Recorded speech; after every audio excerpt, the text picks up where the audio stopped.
Today's video is going to be on removing your tail light on this round body S10. Same thing for Isuzu and Sonomas.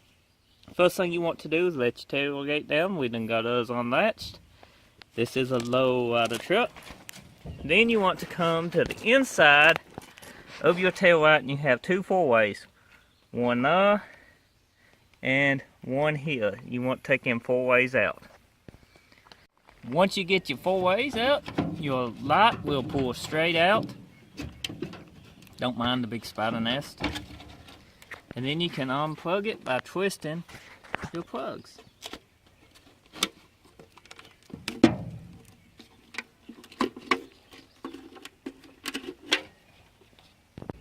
So I hope you enjoyed this short video on removing your tail lights. If you didn't know how to remove them before, now you know.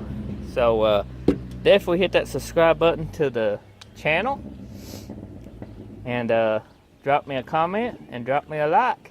And until the next video, I'll see you then. Take care and bye bye now.